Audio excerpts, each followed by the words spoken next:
Jadi hadirin yang muliakan Allah Subhanahu wa taala, ini penting kita renungi. Kadang-kadang kita ini sudah dakwah 10 tahun, dakwah 20 tahun. Kenapa adiknya belum ikut dakwah? Kenapa pamannya belum ikut dakwah? Kenapa saudara-saudaranya belum sama-sama memakmurkan masjid? Kenapa? Karena kadang-kadang mereka ini gula saja nggak pernah kita antar ke rumahnya. Senengannya naskil orang, keluarganya nggak dipikirkan. Pak, berangkat fisabilillah ini penting. Kemudian setelah jamaahnya berangkat, saudaranya nggak pernah kita nusroh, nggak pernah kita infakkan. Oh, kita ini sama-sama korban. Jangan sama-sama korban. Alasan pelit saja kan enak, Pak.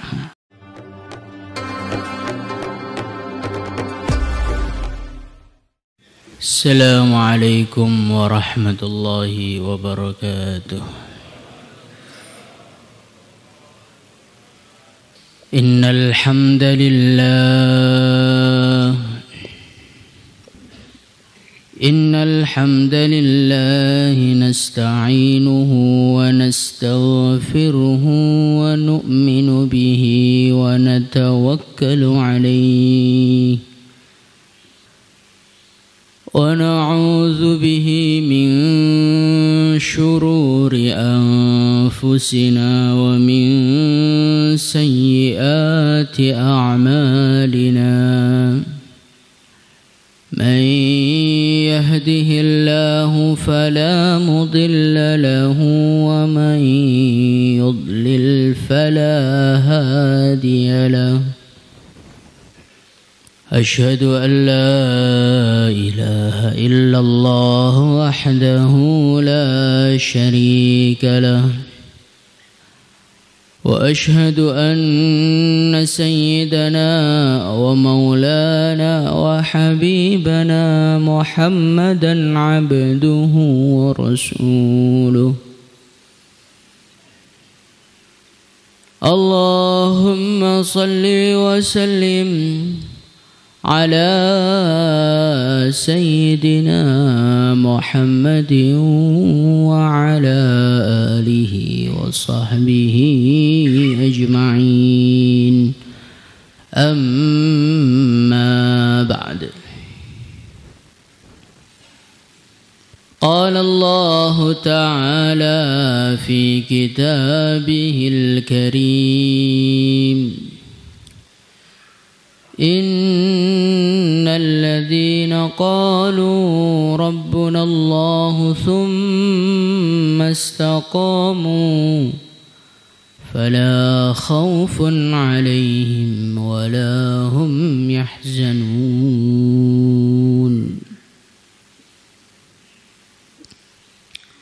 Hadirin yang dimuliakan Allah Subhanahu wa taala. Semua manusia yang ada di dunia ini, siapapun dia, dari manapun dia berasal, apapun kondisi kehidupan dia, semua manusia mereka menginginkan kemuliaan di dalam hidupnya. Kalau ada seseorang mengatakan saya enggak pengen mulia, maka ini adalah omong kosong belaka. Buktinya apa hadirin yang mulia? Buktinya manusia itu kalau dihina enggak terima. Kalau direndahkan tidak terima. Ini menunjukkan apa? Menunjukkan jiwa seorang manusia. Semuanya menginginkan kemuliaan di dalam hidup di dunia ini. Hadirin yang mulia, ketika seorang manusia mereka menginginkan kemuliaan, maka manusia mereka mulai berpikir, mereka mulai berusaha untuk menjadi orang-orang yang mulia. Dia melihat bagaimana caranya biar jadi orang mulia. Dia melihat ada orang-orang yang bergelimang dengan harta. Dia melihat ada orang-orang yang kehidupannya serba ada. Dia melihat ada orang-orang yang keinginannya bisa diusahakan kapan saja. Maka orang ini berpikir, saya sepertinya akan mulia. Saya sepertinya akan bahagia kalau harta ada di dalam kehidupan saya. Hadirin yang mulia, maka dia mulai mengumpulkan harta. Mengumpulkan harta, mengumpulkan harta, mengumpulkan harta. Dia merasa dengan harta yang banyak dia akan mulia. Dia merasa dengan harta yang banyak dia akan menjadi manusia yang ada nilai di mata manusia. Tetapi hadirin yang mulia, ternyata pikiran ini salah. Kenapa salah hadirin yang mulia? Karena orang yang pengen mulia dengan harta, dia pengen mulia dengan mobil yang mewah. Yang mewah itu mobilnya, bukan dia. Dia pengen bangga dengan rumahnya yang besar. Yang besar itu rumahnya, bukan dia. Orang yang pengen bangga dan mulia dengan jumlah angka rekening yang nggak bisa dihitung jumlahnya, itu yang banyak kan angkanya, bukan dia. Hadirin yang muliakan Allah Subhanahu wa ta'ala, maka orang-orang yang dia berusaha mulia dengan kekayaannya, mereka akan kecewa di dunia sebelum di akhirat Allah Subhanahu wa ta'ala. Hadirin yang mulia, ada orang-orang yang dia ini ingin mulia. Bukan dengan harta, tetapi dengan jabatan-jabatan yang ada di dunia. Maka dia mulai meniti karir dari lurah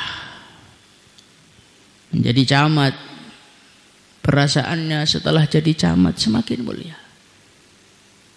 Dari camat dia berusaha menjadi bupati, perasaannya ketika menjadi bupati dia akan tambah mulia. Dari bupati jadi gubernur, jadi presiden, hadirin yang mulia. Hadirin yang mulia, orang ini juga salah. Karena apa? Karena pangkat ini hanya tempelan saja. Apakah orang yang dulu saat jadi lurah dengan setelah dia menjadi presiden matanya ganti? Tidak. Kulitnya ganti? Tidak. Kepalanya ganti? Tidak. Yang ganti itu apa yang menempel kepada dia, bukan dianya. Maka hadirin yang muliakan Allah Subhanahu wa ta'ala, pangkatan, jabatan, posisi, baik di dalam urusan dunia maupun di dalam urusan agama, jabatan jadi penanggung jawab, jabatan jadi mimpin musyawarah. Hadirin yang muliakan Allah Subhanahu wa ta'ala, itu sekedar status saja. Kalau kita membanggakan itu, yang bernilai jabatannya, bukan kita. Hadirin yang mulia. Maka hadirin yang dimuliakan Allah Subhanahu wa ta'ala, suatu ketika Rasulullah sallallahu alaihi wasallam beliau ditanya oleh para sahabat, "Ya Rasulullah, man akramun nas?" Wahai baginda Nabi Muhammad sallallahu alaihi wasallam, siapakah manusia yang termulia? Maka baginda Nabi Muhammad sallallahu alaihi wasallam memberikan jawaban yang luar biasa. Beliau mengatakan, atqakum.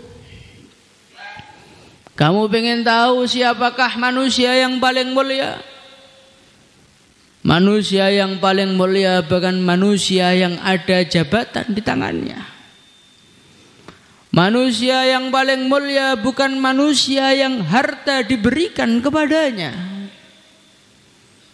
Atqahum, orang yang paling mulia adalah orang yang paling menjaga dirinya dari murka Allah Subhanahu wa taala. Orang yang paling takwa kepada Allah. Orang yang paling taat kepada Allah. Inilah manusia yang paling mulia. Hadirin yang muliakan Allah Subhanahu wa taala, ketakwaan ada di dalam hati. Ketika seorang manusia hatinya dipenuhi dengan takwa, dipenuhi dengan takut kepada Allah, dipenuhi dengan harap kepada Allah, dipenuhi dengan ketundukan kepada Allah,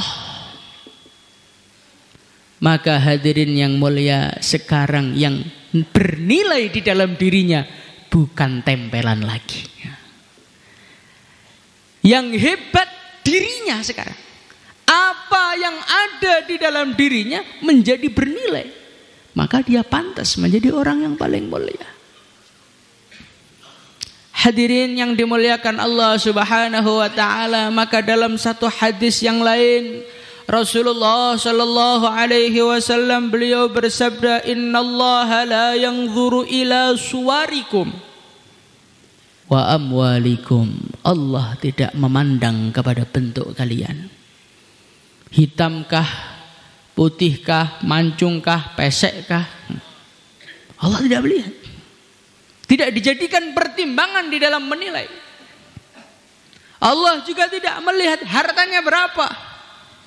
1M, 2M, 3M. Kalau miskin, hina. Kalau kaya, mulia. Tidak. Walakin yanzuru ila qulubikum.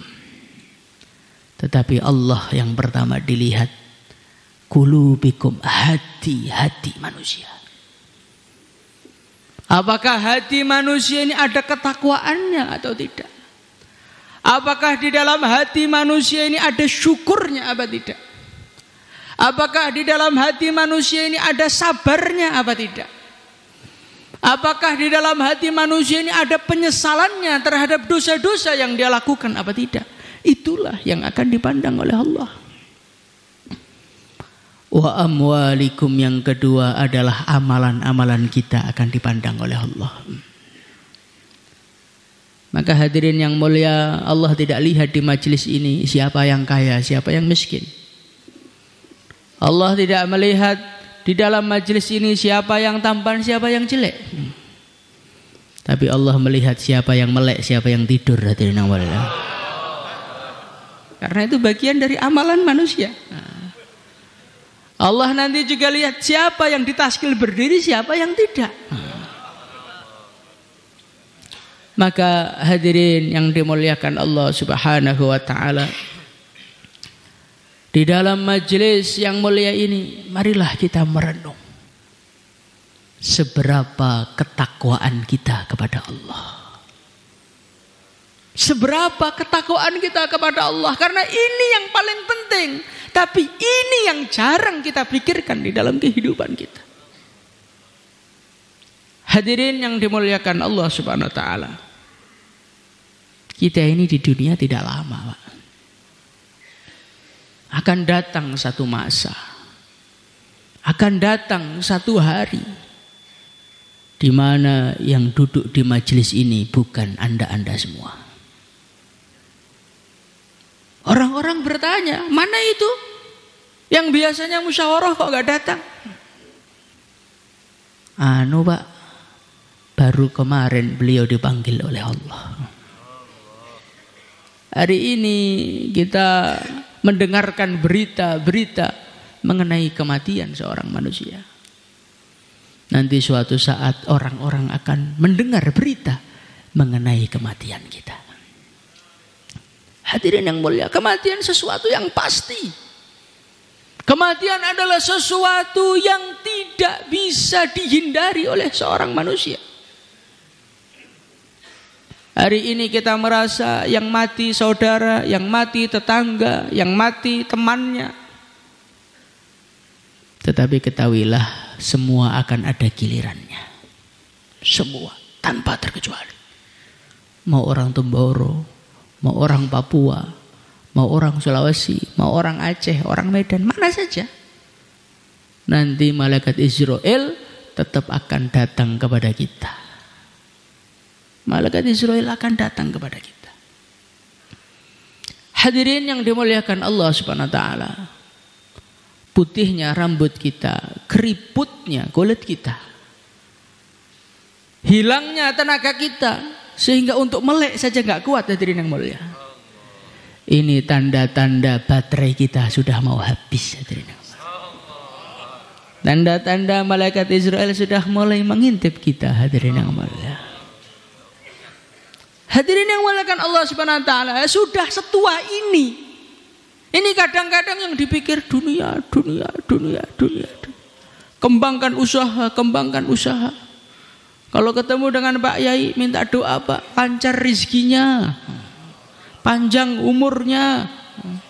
Kenapa enggak pernah minta masuk surga? Jadi orang takwa jarang sekali, Pak. Itu di antara sekian orang yang minta doa itu, dari 100 orang itu mungkin yang minta jadi takwa itu paling 1-2. Yang lainnya doa wajib, rizki lancar, umur panjang. Masya Allah. Mau berapa lama, Pak, di dunia, Pak? Hadirin yang dimuliakan Allah Subhanahu wa taala, maka dalam majelis kita yang mulia ini kita renungi sudah seberapa ketakwaan kita kepada Allah. Sejauh mana orang itu takwa kepada Allah? Sejauh mana dia tunduk kepada Allah? Sejauh mana dia menghindari larangan-larangan Allah? Sejauh itu pula lah derajatnya di sisi Allah, hadirin yang mulia. Hadirin yang dimuliakan Allah Subhanahu wa taala. Maka bagaimana kita belajar lagi menjadi orang takwa? Insyaallah, hadirin mulia. Orang takwa itu seperti apa? Allah Subhanahu wa taala menceritakan ciri-ciri orang takwa. Yang mana ciri-ciri ini tinggal kita renungi, Pak. Ciri-ciri ini tinggal kita rasakan di dalam diri kita, ada apa tidak? Kalau tidak ada, berarti kita perlu istighfar berjuta-juta kali. وَسَارِعُوا إِلَى مَغْفِرَةٍ مِّن رَّبِّكُمْ. Allah Subhanahu wa taala menyuruh kita untuk bersegera kepada ampunan Allah Subhanahu wa taala. وَجَنَّةٍ عَرْضُهَا السَّمَاوَاتُ وَالْأَرْضُ أُعِدَّتْ لِلْمُتَّقِينَ. Allah Subhanahu wa taala menyiapkan satu tempat yang begitu indah di akhirat. Luasnya seperti luasnya bumi dan langit. Semoga termasuk kita semua mendapatkannya. Tapi kalau yang ngantuan bagaimana, Pak? Allah mengatakan surga ini Allah siapkan, Allah janjikan untuk orang-orang yang takwa. Siapakah mereka, hadirin yang mulia? Alladzina yunfiquna fis sarra'i wad-dharra. Ciri khasnya orang yang takwa yang pertama kali, yunfiquna fis sarra'. Orang-orang yang suka berinfak. Hadirin yang mulia, orang-orang yang takwa itu siapa? Yunfikuna, orang-orang yang berinfak. Kapan dia infak? Fissarai, ketika longgar, duitnya banyak, dompetnya nggak bisa ditekuk. Waddarra, dan orang-orang yang ketika sempit, ketika mepet, duitnya seret, rezekinya seret, tokonya mau bangkrut, tetap dia berinfak kepada Allah Subhanahu wa taala. Berinfak untuk Allah Subhanahu wa taala. Hadirin yang dimuliakan Allah Subhanahu wa taala. Sering di dalam pikiran kita, saya akan berinfak, Pak. Insyaallah, niat dalam hati. Kalau saya sudah kaya. Hadirin yang dimuliakan Allah Subhanahu wa taala, bagus. Ketika kaya pengen infak, bagus, Pak. Daripada pengen kaya tok enggak ada pengen infaknya. Tetapi hadirin yang muliakan Allah Subhanahu wa taala, pada kenyataannya orang itu semakin kaya semakin pelit. Bukan semakin kaya semakin rajin infak, kebanyakannya seperti itu. Ya ada orang kayak Sayyidina Utsman, Sayyidina Abdurrahman ibn Auf, yang mana infaknya itu sudah enggak karu-karuan. Saking banyaknya sampai Rasulullah sallallahu alaihi wasallam beliau bersabda, "Ma dharra Utsman ma fa'ala ba'du." Hei Utsman, kamu saking banyaknya infak kamu, habis ini mau ngapain saja kelakuanmu tidak akan membahayakan kamu. Jadi sedekahnya tingkatannya itu sampai sudah jelas diampuni oleh Allah, diterima dan tinggal masuk surganya saja. Ya ada orang kaya seperti itu tapi jarang, Pak. Yang ada itu orang semakin kaya semakin pelit. Buktinya apa hadirin yang mulia? Buktinya ketika dulu masih miskin, punyanya 10.000, maka dia ngisi kotak amal 2.000. Berapa persen dari kekayaannya? 20%. Setelah dia punya uang 1 juta, apakah dia masih mudah menginfakkan 200.000?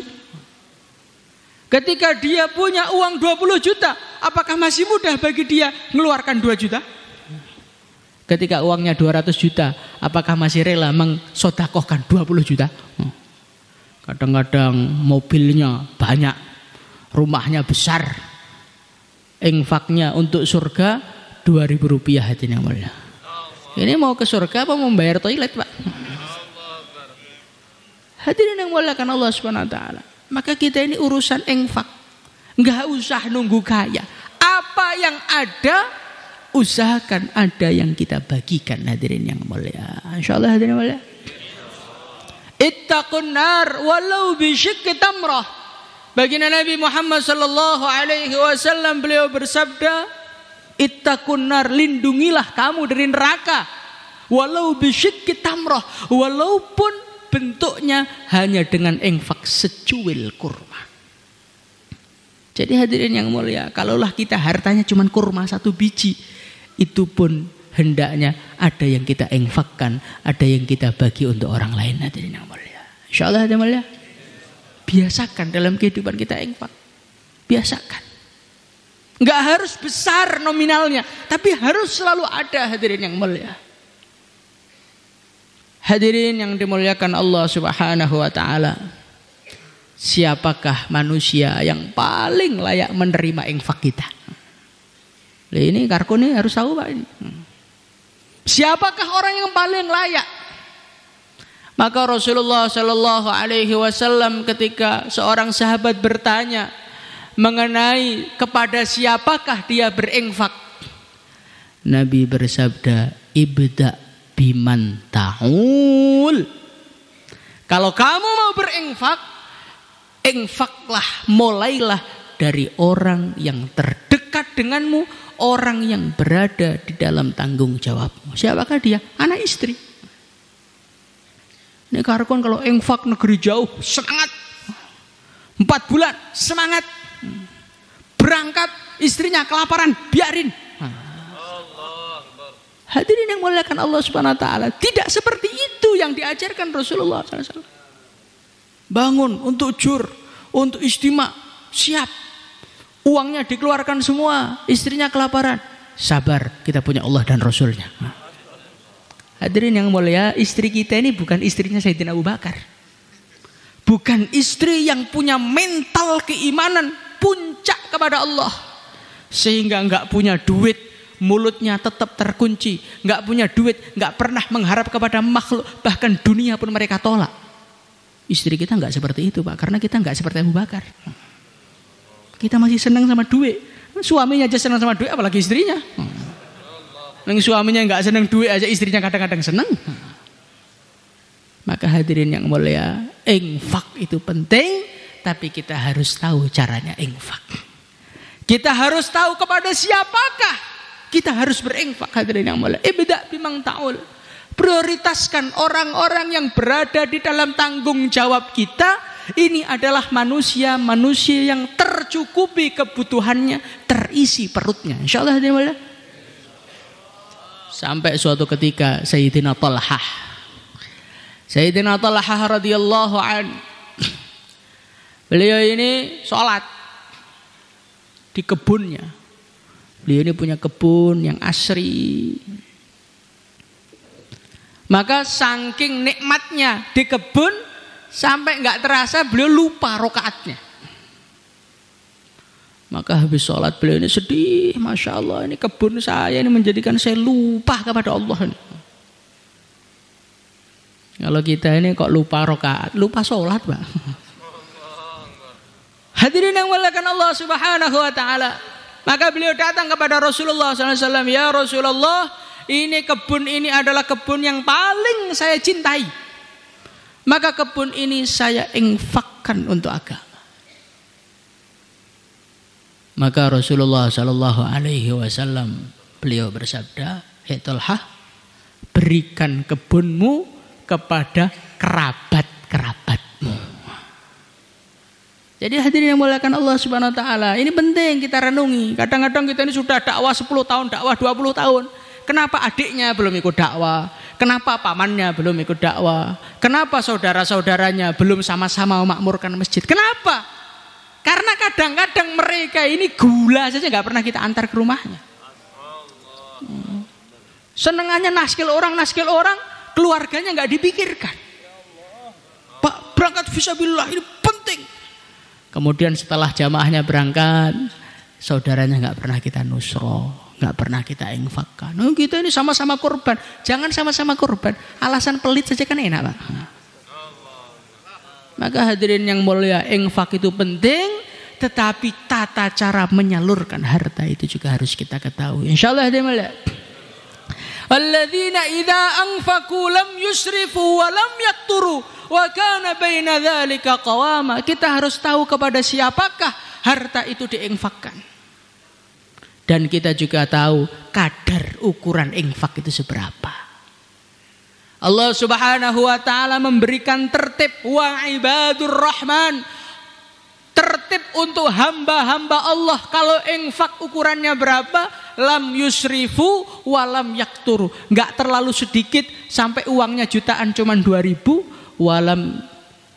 Lam yusrifu, enggak juga kelewat batas sampai hartanya habis digunakan untuk infak sehingga dia sampai kelaparan, istrinya kelaparan, anaknya kelaparan. Itu juga tidak adanya. Sekali lagi saya ulang, infak seluruh harta itu pangkatnya Abu Bakar, bukan pangkat kita. Kopral kok pengen gaya kayak jenderal, malah dilepas, hadirin yang mulia. Kita ini bukan jenderal, Pak. Urusan infak bukan jenderal, kita ini orang biasa, baru belajar infak. Maka ikut tertib normal. Idza anfaqu lam yusrifu wa lam yaqturu, tidak sampai kelewat batas habis hartanya dan juga tidak terlalu sedikit. Insyaallah hadirin mulia. Hadirin yang dimuliakan Allah Subhanahu wa taala. Maka Rasulullah sallallahu alaihi wasallam, kita baca dalam Hayatus Sahabah, kalau ada sahabat-sahabat yang mau infak untuk agama, sebelumnya Nabi tanya, apa yang kamu tinggalkan untuk anak istrimu? Jadi sebelum diterima setorannya sahabat kepada Nabi, Nabi tanya, istri anakmu kamu tinggalin apa? Artinya apa? Artinya kita ini untuk agama, untuk ikram jamaah bagus, Pak. Untuk takazah bagus. Tapi yang di rumah ini harus kita sediain dulu, hadirin yang mulia. Insyaallah hadirin yang mulia. Hadirin yang dimuliakan Allah Subhanahu wa taala. Khurut itu tidak harus jauh, Pak. Yang penting kita memperjuangkan agama. Lebih baik khurut di halakoh sendiri, tetapi anak istri tidak terlantarkan, daripada nekat 4 bulan negeri jauh, daripada kita nekat IPB tapi anak istri terlantarkan. Dosa, Pak. Ngerawat anak istri itu tanggung jawab dari Allah. memperjuangkan agama juga tanggung jawab dari Allah. Kalau kita ini untuk menjalankan dua-duanya bisanya hanya khurud jarak dekat, nggak apa-apa jarak dekat. Jarak dekat kalau niatnya jarak jauh itu pahalanya sama, hadirin yang mulia. Bahkan kita nggak bisa khurud karena nggak ada duit, niat di dalam hati itu juga dihitung khurud oleh Allah Subhanahu Wa Taala. Rasulullah Shallallahu Alaihi Wasallam bercerita di dalam satu hadis, ada orang, kata baginda Nabi Muhammad SAW, ada orang yang kita tidak melewati lembah, kita tidak berjalan di jalan Allah, mereka tidak ikut di dalam perjuangan, tapi mereka mendapatkan pahala perjuangan. Kenapa? Hatinya pengen berjuang, tapi keadaan tidak memungkinkan dia untuk ikut perjuangan. Maka hadirin yang dimuliakan Allah Subhanahu Wa Taala, kita belajar hidup yang normal, hidup ala Rasulullah SAW, hidup ala kehidupan para sahabat, bukan hidup ala kesemangatan yang tidak ada judulnya. Insyaallah hadirin, infak harus tahu kadarnya, infak harus kepada siapa yang didahulukan. Ini kita harus tahu dalam kehidupan kita. Hadirin yang dimuliakan Allah Subhanahu Wa Taala, itu Pak, dalam cerita sahabat ada orang membawa tamunya Rasulullah Sallallahu Alaihi Wasallam. Maka dia tanya kepada istrinya, "Hai istriku, ada makanan enggak?" "Ada, tapi cuma satu piring untuk keluarga." Maka sahabat tadi mengatakan, "Sekarang sediakan untuk tamu, kita pura-pura saja, pura-pura makan, lampunya dimatikan." Hadirin yang mulia, sekali lagi, kalau istri kita seperti sahabat, silahkan dikerjakan. Karena mereka kelaparan malam itu mereka nggak protes, mereka nggak nuntut kepada kita, mereka nggak marah-marah kepada kita, kepada suaminya. Nah kalau hadirin yang mulia istri kita, jangankan nggak ada nasi, bulanan terlambat saja, masya Allah, panjangnya mulutnya 1 meter hadirin yang mulia. Lah istri model kayak gitu kok mau disamakan dengan istri sahabat? Belum Pak, udah kita yang kelas rendah dulu saja. Insyaallah hadirin mulia. Kelas rendah dulu aja belum bisa-bisa, apalagi mau naik kelas hadirin yang mulia. Hadirin yang muliakan Allah Subhanahu Wa Taala, sebelum kita mengeluarkan harta, sebelum kita berinfak, maka yang lebih penting lagi, kita harus merenungi dari manakah pemasukan kita. Jangan sekedar memikirkan yang dikeluarkan, Pak. Memikirkan masuknya itu isinya dari mana. Hadirin yang dimuliakan Allah Subhanahu Wa Taala, dulu kala ada seseorang namanya Sunan Kalijogo. Ini ceritanya orang Jawa. Sunan Kalijogo ini sebelum ketemu Sunan Bonang, fi riwayatin, beliau ini tukang merampok orang-orang kaya. Karena zaman itu orang kaya nggak pernah keluarkan duit, dirampok duitnya, habis itu dibagikan kepada fakir miskin. Maka Sunan Bonang beliau mengatakan kepada Sunan Kalijogo, "Hei Fulan, kamu merampok untuk infak, itu seperti kamu menyuci baju dengan air kencing." Hadirin yang dimuliakan Allah Subhanahu Wa Taala, kita kadang-kadang uangnya dihabiskan untuk 4 bulan, uangnya dihabiskan untuk negeri jauh, uangnya dihabiskan untuk khurud, tapi sumbernya sumber haram, sama saja hadirin yang mulia.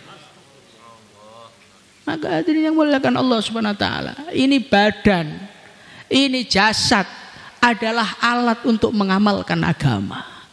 Maka jangan sampai yang menempel di jasad kita, yang masuk di perut kita, ini adalah perkara-perkara yang diharamkan oleh Allah Subhanahu Wa Taala. Insyaallah lebih baik kita kelaparan, lebih baik makannya cuma nasi dan garam tapi halal, daripada bisnisnya besar tapi hasil utangan dari bank konvensional. Hadirin dimuliakan Allah Subhanahu Wa Taala, kita renungi dalam kehidupan kita. Apakah kehidupan kita ini sudah terbebas dari riba? Apakah kehidupan kita ini sudah terbebas dari perkara-perkara yang diharamkan oleh Allah? Kalau kita masih riba, hadirin yang mulia, kalau kita masih riba, mau pakai sorban besar, jubah putih, itu sebetulnya kehidupan dia, kehidupan nantang perang Allah Subhanahu Wa Taala. fa'dzanu biharbin minallahi wa rasulih. Dikatakan di dalam Al-Quran, wahai orang-orang iman, kalau engkau tidak menghentikan riba di dalam kehidupanmu, fa'dzanu biharbin minallahi wa rasulih, maka sebetulnya kamu itu sudah memukul genderang perang nantang Allah dan Rasulnya. Hadirin yang mulia, kira-kira orang itu kalau nantang Allah gimana nasibnya? Kira-kira kalau orang itu hidupnya itu nantang baginda Nabi, apa yang terjadi dalam kehidupannya? Maka hadirin yang mulia, usaha lagi, cari rezeki yang halal, murni, betul-betul memang rezeki yang diizinkan oleh Allah untuk kita makan di dalam perut kita. Insyaallah hadirin. Hadirin yang muliakan Allah Subhanahu wa taala, itulah kehidupan orang-orang terdahulu. Orang-orang terdahulu ini urusan makanan, Masya Allah, betul-betul mereka pikirkan kehalalannya. Dalam satu riwayat, suatu ketika Sayyidina Abu Bakar radhiyallahu anhu dikasih makanan oleh budaknya. Beliau saat itu sangat lapar. Maka langsung makanannya diterima, langsung dimakan. Maka budaknya tanya, wahai Abu Bakar, tumben kamu nggak ngurus makanannya dari mana? Kok wakit belum? Loh, ini dari mana? Ini tadi saya ke pasar, saya ketemu dengan mantan pasien saya. Dulu dia itu minta suwuk sama saya, minta jampi-jampi zaman jahiliyah. Dulu belum bayar, dia masih utang. Nah kemarin tadi saya ketemu di pasar, sebagai bentuk terima kasih kasih duit sama saya. Terus saya belikan makanan untuk kamu. Maka Sayyidina Abu Bakar langsung memuntahkan isi perutnya sampai nyawa beliau hampir lepas gara-gara memuntahkan. Hadirin yang dimuliakan Allah Subhanahu wa taala, begitulah orang-orang dulu, mereka menjaga betul urusan kehalalan di dalam kehidupan mereka. Maka kita belajar, insyaallah hadirin. Sebetulnya mendapatkan rezeki halal itu gampang, Pak. Gampang. Hidup dengan perkara halal itu gampang. Syaratnya satu, jangan pengen dunia. Yang menjadikan kita itu rela ngutang, rela kredit, kenapa? Takazu agama, bukan. Pengen kalau ke markas itu motornya bagus. Pengen kalau takaza itu mobilnya kelihatan bagus. Ya karena kita itu pengen dunia, harta nggak cukup, akhirnya memaksakan diri untuk kredit-kredit yang haram. Kita takaza naik motor, omong agama, itu loh, motornya itu berbau api neraka. Apa ya bisa kita ini bisa menjadi asbab hidayah kalau kita ini masih terbelenggu dengan perkara-perkara yang diharamkan oleh Allah. Maka hadirin yang mulia, kita usaha lagi cari rezeki yang halal, insyaallah. Hadirin yang muliakan Allah Subhanahu wa taala, alladzina yunfikuna fis sarra'i wad dharra wal kadhiminal ghaidha wal 'afina 'anil nas.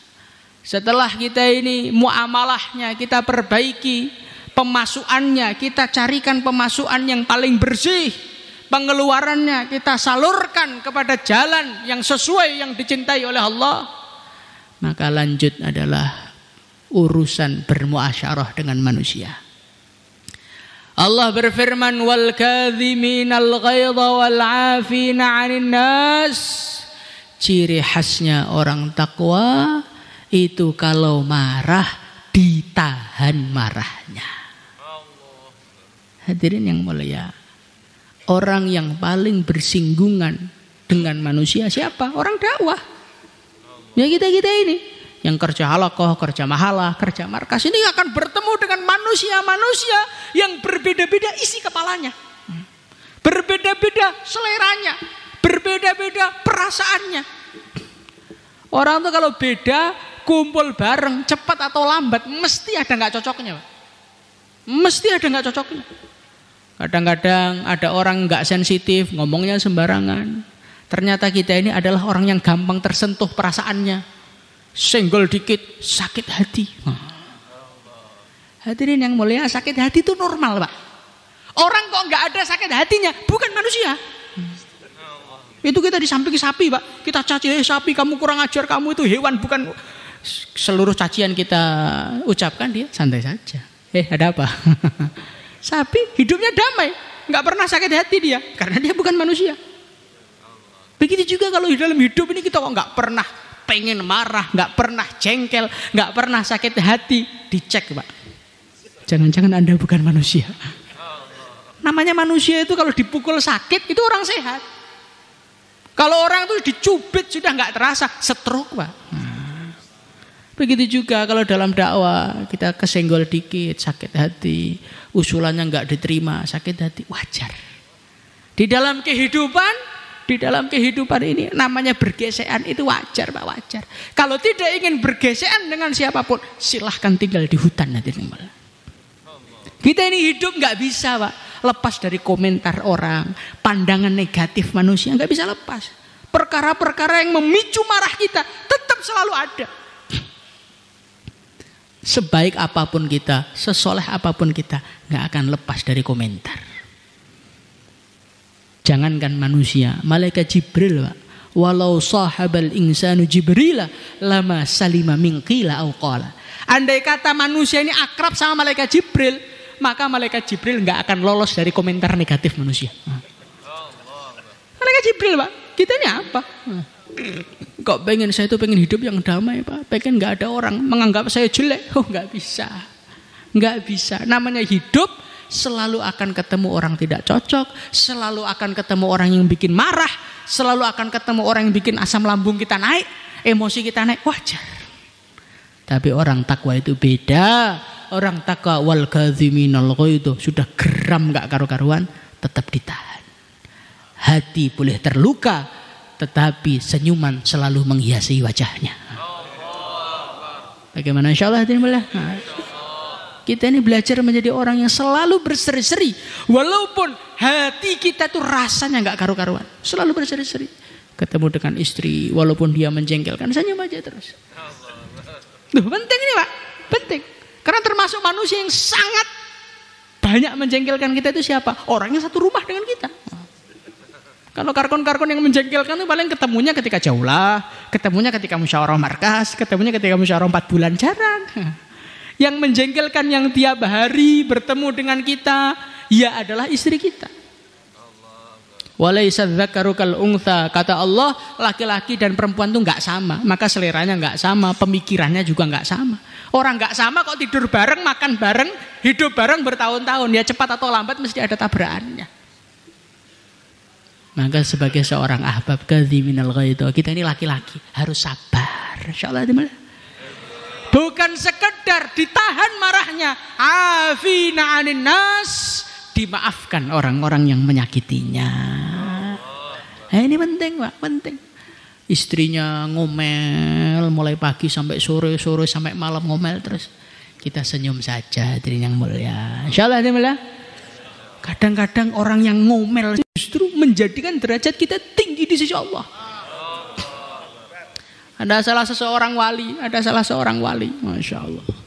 Saking hebatnya, beliau itu kalau pergi ke hutan nyari kayu bakar, itu pulang-pulang itu yang mikul kayu bakarnya itu harimau, Pak. Harimau. Hari berganti hari, bulan berganti bulan, tahun berganti bulan, tahu-tahu beliau mikul kayunya sendiri. Sudah nggak dibantuin harimau lagi. Maka santri-santrinya tanya, "Syekh, kenapa sekarang kok enggak dipikul oleh harimau lagi?" Harimau di rumah sudah meninggal dunia. Jadi hadirin yang muliakan Allah Subhanahu wa taala, kadang-kadang istri yang ngomel itu malah menaikkan derajat kita. Bahkan dikatakan Al-Imam Al-Ghazali rahimahullahu taala dalam kitab Ihya, termasuk ujiannya para wali itu istri yang ngomel. Istri yang taat 100%, ya kan? Nggak pernah marah, nggak pernah tersinggung, ketemu kita senyum terus. Itu malah nggak normal, Pak. Kita ini orang jahat, bukan orang sayang. Di antara bentuk sayangnya orang tuh kalau sayang, istri itu ada berani-beraninya sedikit begitu. Kok istri sendiko dawuh, tuan raja. Wah, berarti kita ini di rumah itu preman, bukan karkon, Pak. Bukan dai kita ini. Bagaimana insyaallah? Bahkan istri yang kurang ajar itu Pak, itu menjadikan doa-doanya orang itu makbul. Ada salah seorang wali itu namanya Syekh Abdurrahman Baljaban, Masya Allah. Itu istrinya galaknya setengah mati. Ini untuk menyemangatkan anda semua saja. Saking sumpeknya sampai beliau nggak betah pergi dari rumah, pergi ke hutan. Sampai di hutan hadirin yang muliakan Allah Subhanahu wa taala, beliau melihat 2 orang pemuda. Doa, set, sate datang. Doa lagi, gulai datang. Maka Syekh Abdurrahman ini geleng kepala. Kang, saya mau tanya, ada apa Tuhan? Antum itu doanya gimana caranya kok sekali angkat tangan langsung makbul? Mungkin beliau itu pengen doain istrinya apa gitu. Maka anak muda tadi mengatakan, saya doanya begini Syekh. Ya Allah, dengan lantaran barokahnya Syekh Abdurrahman Baljaban yang tiap hari dimarahi istrinya, saya minta sate ya Allah. Langsung datang. Jadi hadirin yang mulia, Masya Allah. Maka kita lihat itu teman-teman kita yang istrinya galak, kita jadikan tawasulan itu. Hadirin yang muliakan Allah Subhanahu wa taala, maka kita ini harus sayang sama mereka. Kadziminal ghaidha, afina 'anil nas. Orang yang paling layak kita tahan marah kita adalah istri kita. Karena mereka itu kalau kita lihat kebaikannya, Masya Allah, luar biasa Pak. Rela meninggalkan orang tuanya demi kita. Rela kesakitan melahirkan demi kita. Maka sakitnya omongan mereka tidak bisa dibandingkan dengan sakitnya mereka melahirkan. Sudah biar mereka ngoceh nggak apa-apa, anggap aja apa gitu, radio rusak apa-apa nggak apa-apa. Kita maafkan, kita longgarkan hati kita kepada istri kita, kepada anak kita, tetangga-tetangga kita, teman ahbab kita, masyarakat kita, semua orang Islam, siapapun yang menyakiti kita, kita maafkan. Insyaallah. Maka ada seorang sahabat, dikatakan oleh baginda Nabi Muhammad SAW, ini ahli surga. Maka para sahabat ini penasaran, ini apalannya apa orang ini? Akhirnya ada satu sahabat datang ke rumahnya, Tuan, saya pengen nginep di rumahmu. Oh silakan. Diintip, amalannya apa orangnya? Dilihat sehari 2 hari, kok nggak ada yang lain? Kok normal-normal saja? Tapi normalnya kita dengan normalnya sahabat beda Pak. Normalnya sahabat itu ya sholat rawatibnya komplit, tahajudnya komplit, sholat witirnya komplit, itu normalnya sahabat. Dilihat kok nggak ada yang unik. Akhirnya nggak tahan ditanya, hei Tuhan, Rasulullah SAW itu mengatakan antum ahli surga.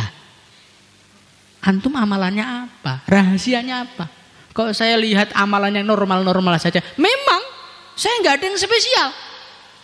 Tapi saya punya amalan, sebelum tidur saya katakan di dalam hati saya, ya Allah, semua orang Islam yang menyakiti saya, semua orang Islam yang kurang ajar kepada saya, semuanya saya maafkan salahnya.